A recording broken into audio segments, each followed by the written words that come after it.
Nasusulat, hindi lamang sa tinapay mabubuhay ang tao, kundi sa bawat salitang lumalabas sa bibig ng Diyos.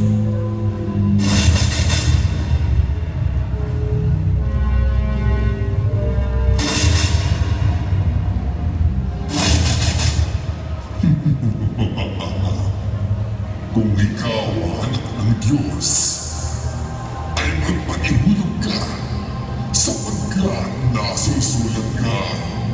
Siya'y magpipilin sa kanyang mga anghel tungkol sa iyo at aalalayan kanila na kanilang mga kamay. Baka matisod ka ng iyong mga paa sa isang bato.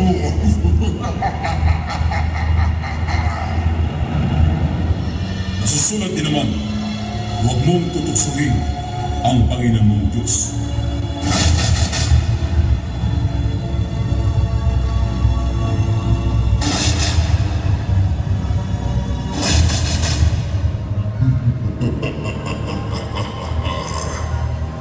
Pagmasdan mo ang lahat ng mga bagay na ito, ibibigay ko ito sa iyo kung ikaw ay magpapatiraman at sasambahin ako.